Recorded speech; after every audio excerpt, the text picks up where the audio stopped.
Gamers, today we're going to be making a video discussing the advantages and disadvantages of the last two civs that we got into the game, which were House of Lancaster and Knights Templar.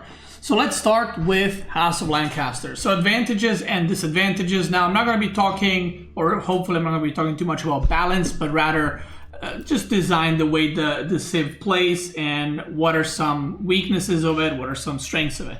Well, let's start with the strengths. So House of Lancaster's strengths are obviously that of manners. Okay, manners are the strongest thing that this civ has because it allows you to basically kind of start ahead compared to your opponent, and if you manage to get your manners up, you will be in a very good spot economically. Early game is very strong. Also, villagers getting the sheep gather rate faster and start is very, very good.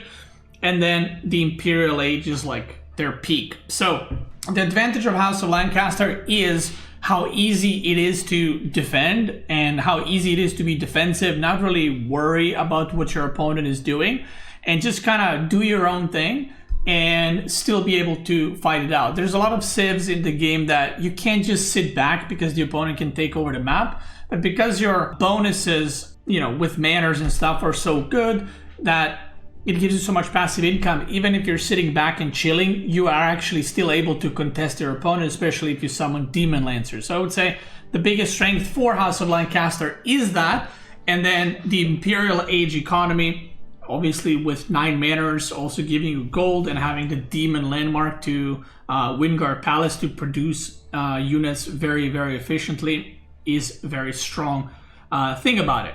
Another great thing about House of Lancaster is they have great archers and great cavalry and great infantry. Now, I know what this sounds like. They don't have a weakness. What's their weakness? Everything is good. Well, they have spearmen that are very good, that reduce the armor from their opponent. They have the Earl's Guards, which is their men-at-arms that throw the knives that actually do quite a bit of damage. So those are great. They have Hobilars, which are horsemen, but they cost gold. They do a lot of damage against ranged units because there's a unique upgrade to increase their charge damage, so they charge for like absurd amounts. They have the Knights that can be upgraded to have +6 damage if you go for the landmark that I cannot remember in Castle what it's called, not the White Tower but the other one, King's College. And then they have Yeomen, which are probably the best archers in Imperial Age by far, because once you get incendiary arrows and the silk bow upgrade where your archers have more range, they basically can kite forever because they also have more movement speed compared to the other archers. So they have a lot of different styles to choose from, which is, I think, great for the civilization. So I think it's easy to play, it's very defensive, it's very hard for the opponent to punish you, and then your units are really good, and you can do multiple styles. So there's some civs that only have like a bonus for cavalry, and then it's like you're kind of forced to go cavalry, like French. Whereas House of Lancaster, honestly, you can do so many styles. I've done like Spearman Yeoman, I've done Earl's Guard Yeoman, I've done Cavalry Yeoman, Cavalry Melee comps. So I think all those are really good, and that's kind of the strong part about it, because the opponent in the current meta, this might change in the future, right? But in the current meta, the opponent does know that you're going to go manners, but they actually don't know what strategy afterwards you're going to go for. And the strength of it is it's very hard to punish. And as long as you scout and you protect your manners and make some units, you will be in a great spot. Now, the disadvantage of House of Lancaster, sadly, House of Lancaster is one of the best civs right now, in my opinion. But if I had to choose some disadvantage, I think there's a clear attack path for your opponent, which is manners, and to try to ram them down and kill them. So you kind of have an extra weak point, right? Like most civs have, villagers gathering gold and wood and food, but you have all that and stone and manners. So you potentially have 5 different things that you need to defend. So sometimes defending run-bys with House of Lancaster can be problematic. Now, the fact that you are sitting in your base and it's easy to defend is great, but this is also, in a way, our disadvantage, because if you're facing against a civ or against a player that is very good at being greedier than you are, you will probably be struggling the longer the game goes. So if you, for example, if you're like, you know what, I'm just gonna go 9 manners and I'm just gonna chill, sit in my base. If the opponent is HRE and they go fast castle, they take the relics and they go Imperial, suddenly you're not in a great spot anymore. Or if the opponent is playing China 3TC or Abbasid 3-4TC, suddenly the game is not very good for you. The disadvantage part is that, and the fact that once that is happening, because you're locked into this manner playstyle, the opponent knows that, you're going to have a hard time reacting in the moment and punishing it. Now, you do have Demon Lancers that you can summon in Feudal, but sometimes that is not going to be enough to punish your opponent to kind of extend your lead with manners and so on and so forth. So in a way, you're just locked into that style. The opponent knows it, and then they can kind of dictate the tempo of the game from then on. Like, you pick your strategy, you say, okay, I'm going to do this, and then your opponent is like, okay, well, I can rush castle, I can be greedier than you, I can choose, to do an all-in or whatever else, and you kind of have to respond to what your opponent is doing. It makes it harder for you strategically to respond, because if you don't respond correctly, you'll just get outmassed or outnumbered and so on and so forth. Now, another disadvantage of House of Lancaster is you are spawn dependent. There's some civilizations that just don't care about spawn, like I would say French, JD maybe. Yeah, your gold can be forward, it can be unfortunate, but there's some civilizations that struggle having a bad spawn way more than the other ones. So like, if you get a front berry patches Byzantine, that's pretty bad, right? If you have a back one, that's much, much, much better. Same thing if you're playing any kind of like Castle Rush civ and your gold is forward, that is pretty bad. If it's in the back, it's a completely different game. Well, House of Lancaster has that, but not only for gold, but for stone too. So sometimes you will have a spawn that you have basically your gold, let's say, forward, and sometimes you will have stone next to it, which is fine. Your gold is forward, your stone is forward, but you put the Lancaster castle in between and you're chilling. But sometimes you have a spawn where your stone is on the left side of your base and the gold is on the right side of your base. So in that case, if wherever you build House of Lancaster, let's say you build it on the gold, then the stone will be exposed. So suddenly you go from one game where you were super safe, the opponent couldn't do much, to the next game where it feels like you just can't protect the stone. Then you have to make units and everything is delayed and it's just not as smooth and not as good. Some games you get a deer pack close to your gold, so you put a House of Lancaster and you get gold, deer, maybe stone. Sometimes the deer completely other side and you can't really do anything about it, and maybe even your opponent can pro scout and steal it. So I would say House of Lancaster is definitely a civ that is spawn dependent, and that the opponent can change up the strategy to be more aggressive or less aggressive depending where your stone is and where your gold is. One more thing about House of Lancaster is I feel that if you get into weird games, it's a lot harder to continue making manners and not die. So let me explain. If you go 6 manners and then you fully produce units, or 9 manners, whatever, that's very good for you. But if you produce 3 manners and then you have to defend and the opponent is attacking you, it's very hard to find a timing to add more manners. So you might end up going for manners, but then you end up losing units and then you have to run away and then you lose a manner and so on and so forth. This can be a little bit tricky, and again, this is heavily dependent on the spawn. Now, I will say if you are going for cavalry based comp like Mass Knights or Yeoman, it is very micro intensive civ. So I think because your early defenses are great, but the longer the game goes, your workers are kind of spread out all over the map and you don't really have extra resources to build like keeps everywhere and stuff like that. You are exposed to a lot of raiding, I would say, post castle. And another big disadvantage, in my opinion, for House of Lancaster that I've personally noticed is sometimes it can be very hard to secure the second gold. Depending on what kind of map you're playing, sometimes you'll have a gold and you're chilling, you got your landmark and everything is great. And then when you need to get your second gold, if the opponent is constantly pushing, you will have a hard time securing it. And that basically screws up with your eco, especially if you wanted to go fast Imperial or produce Knights or whatever else. And it feels like your eco is very similar to English. We're just very slow. In terms of workers, obviously manners are great, but in terms of workers, the eco feels pretty slow. So whenever you get delayed to get food or to get gold, you can kind of feel it quite a bit. Now that's my opinion of House of Lancaster for right now. It's June 1st. So obviously in the future, I think the end of the season is coming in 1 month, right? Yeah, in about 3.5 weeks. So maybe we'll have some changes to House of Lancaster, I'm not sure. But as of right now, that's kind of the advantages and disadvantages of the Civ. So if you're playing against House of Lancaster or with it, maybe this will help you kind of know how to deal with it, or maybe how to defend better, or what to focus on better. Now the next Civ, the other new Civ that we got recently is Knights Templar. And oh boy, this Civ, I have gone through 20 different opinion changes in this Civ. I thought it's bad, then I thought it's good, then I thought it's OP, then I thought it's okay, then I thought it's bad, then I thought it's OP. So I feel like this is constantly changing and evolving, and people are still, to this day, I think, figuring it out. Now, what is happening at the tippity top level is Knights Templar are almost exclusively played on water maps and hybrid maps, so we actually don't get to see them on land maps almost at all, because of their wood chopping being super strong. So let's get started with the advantages of Knights Templar. The number one advantage of Knights Templar, I would say, is the fact that you don't have to drop off wood and that you don't have lumber camps. Now this is good for a couple of different ways. It's not just, oh, I don't need to drop off wood, right? You don't need to drop off wood. You get food when you drop off wood. You don't need to build a lumber camp, which is a little bit of idle time every time other civs have to build a lumber camp. It costs resources, right? And you have to remake them as you're chopping through the trees.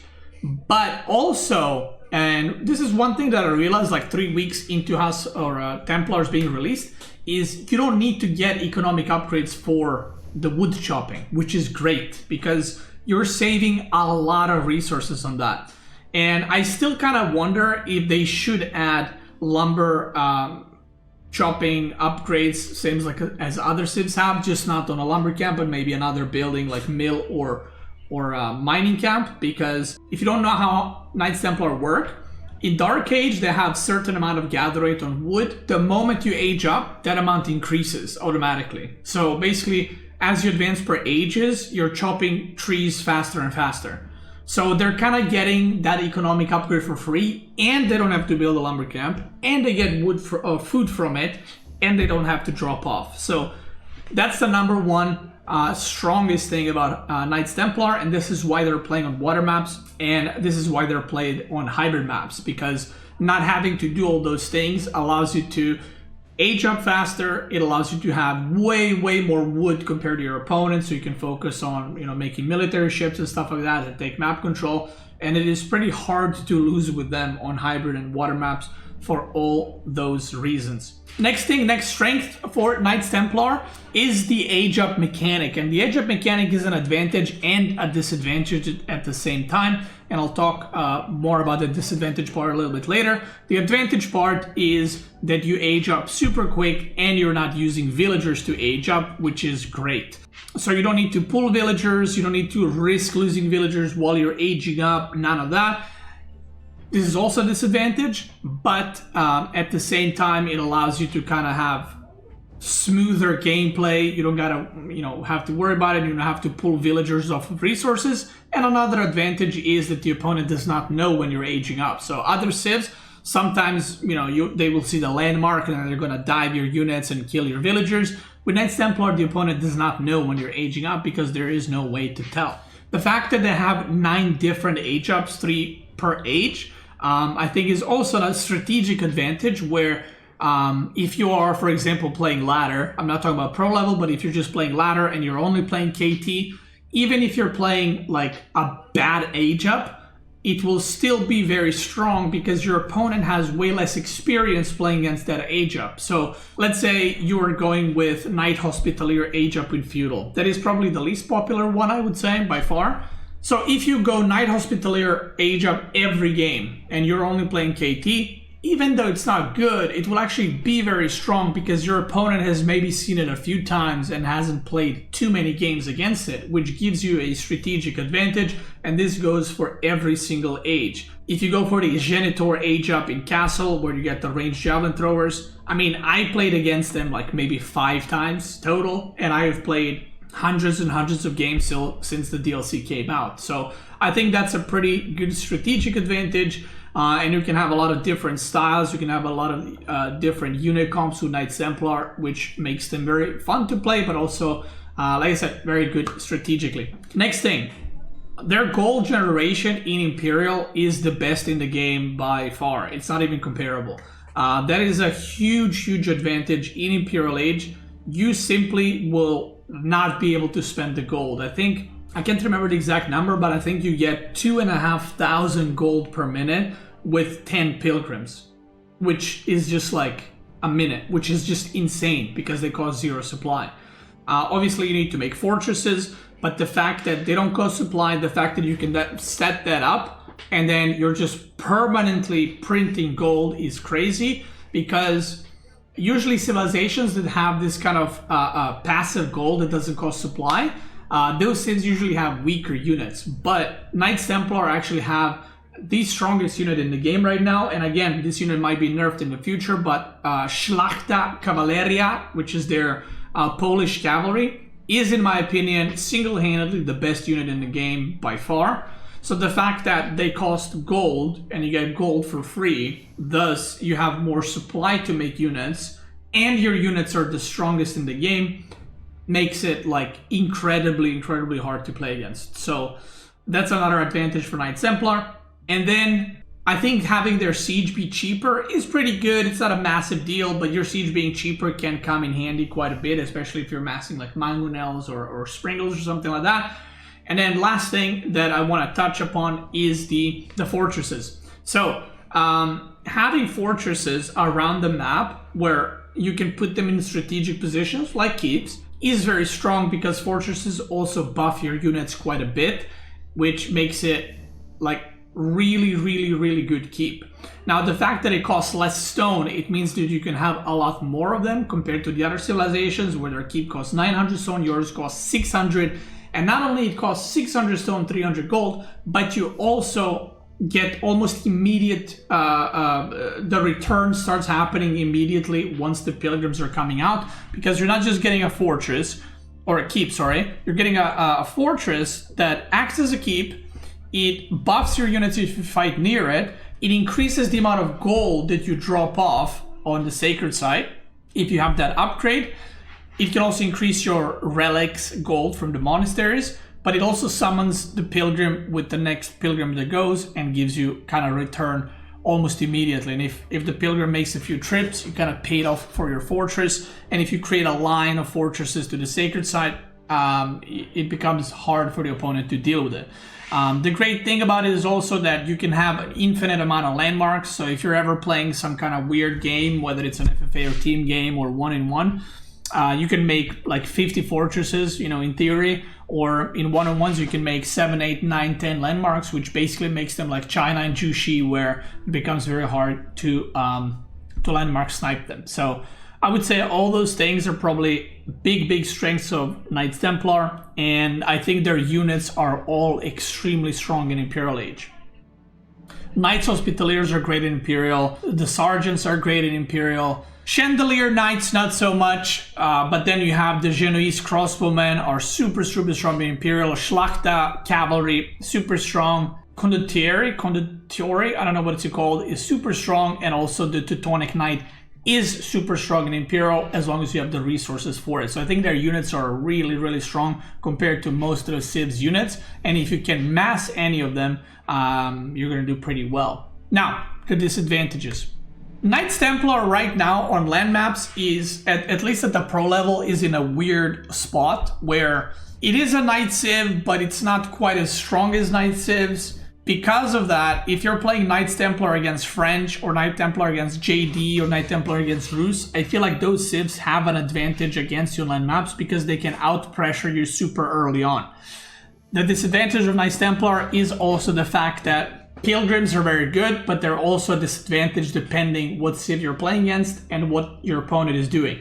So if you have Pilgrims early on in Feudal Age and they're dropping off the gold, great, right? They're supposed to make up for the 3 villagers that you lose in the Age Up. But if the pilgrims are not pilgriming to the sacred sites, then you're simply 3 workers behind compared to your opponent. And sometimes, depending on the map, depending on where the sacred sites are, it can be very hard to escort your pilgrims in order to give you gold. And then sometimes it can feel like, oh, I took a bad trade and now I am down 3 villagers because my pilgrims are not doing anything. Number 2 is something that I talked about before, the age up mechanic. So while the age up mechanic is great, you don't use villagers to age up, like I said, your opponent can see you aging up. It is obviously a disadvantage because you do lose villagers because you have to age up in a town center. This is why Knight Templar castle rushes are not very popular, because they don't make much sense strategically. Other civs, you rush castle and you get access to knights. With Knights Templar, you already have knights in feudal if you go for that the French age up. But also if you rush castle, you lose 3 villagers in feudal, but then you also lose villagers aging up to castle. So you're kind of shooting yourself in the foot twice there if you do that. Now, the good thing is you can get some really fast 2 TC timings with Knights Templar, but then that makes you pretty mobile and kind of stuck in your base. So I would say a lot of the Knight Templar disadvantages are also in some situations advantages, but I do think they're heavily dependent in order to play them properly on pilgrims. And on some maps, the sacred sites, like I said, are pretty bad. Let's talk about their units. So I mentioned earlier, one of the best things about them are how strong their units are. But that is also their biggest disadvantage in my opinion. While their units are strong, a lot of their units are actually pretty bad in the age that you get them in. They're very good in Imperial, but the age that you get them in, they're just either too expensive or the stats are pretty bad. So I'll give you guys an example. If you go for Knights Templar in Feudal Age, Kingdom of France is great. You can use it immediately. It's very good. But then you have Knights Hospitalier and Principality of Antioch.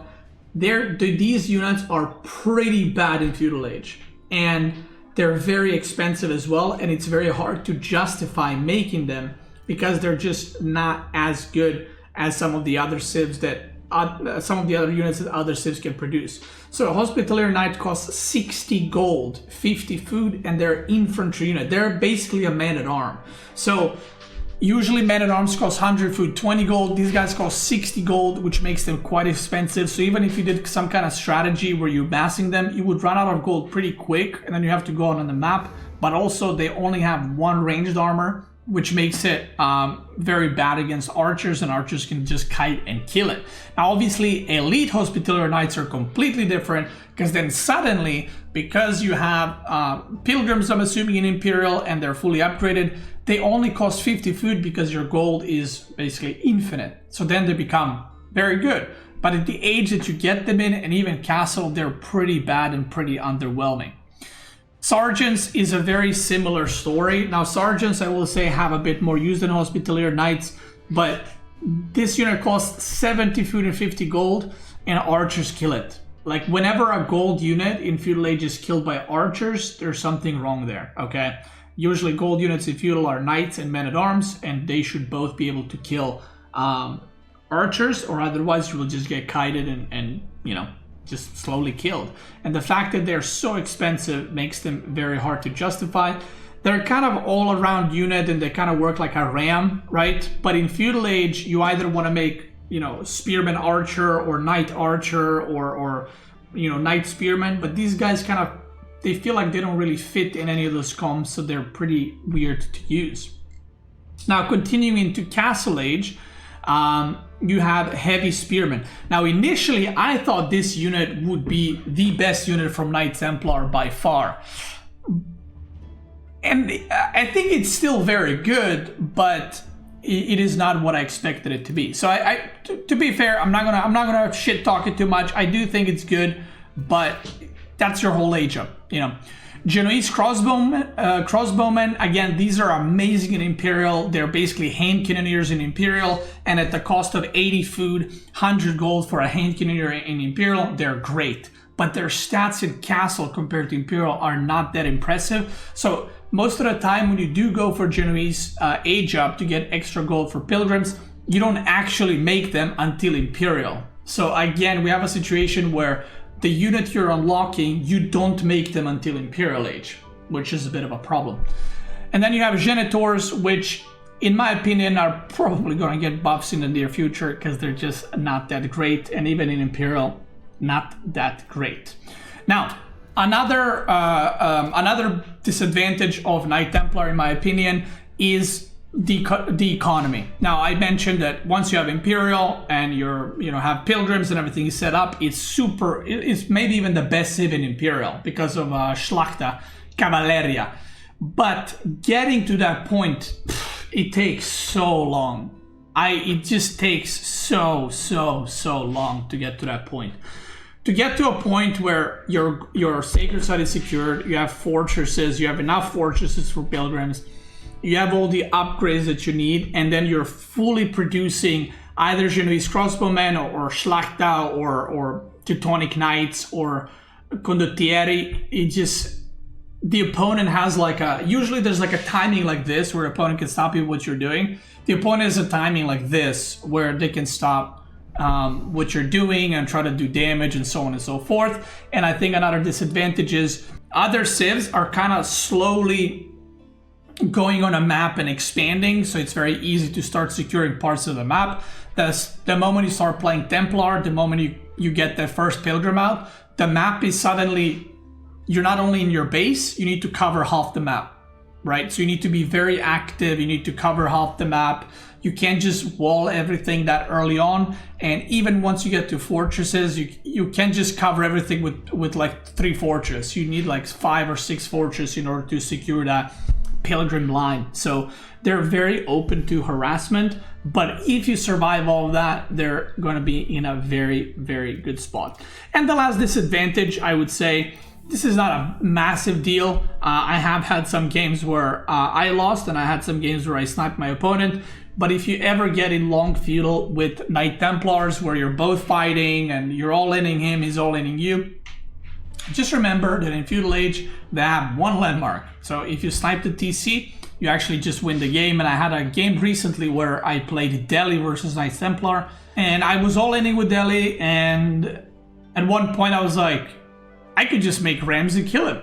And then I made like 8 Rams and I just killed a TC. So yeah, that's it. Now that's my opinion for Knights Templar and House of Lancaster. We are about 2 months, I think, 2 months into the new expansion, the new DLC. There's going to be a patch soon at the end of this month because it's the beginning of the new season and we always have a patch, balance patch changing something. So we will see if balance changes, but all these things that I mentioned, unless they're very severe balance changes, will most likely remain as is. And these are not the reasons that you should or should not play House of Lancaster or Knights Templar. This is just how the civs work, and these are just their strengths and weaknesses. So that's it. If you're watching this on YouTube, I want to thank you so much for watching. Check me out on Twitch. I'm probably live right now. And if you're watching on Twitch, let's keep going.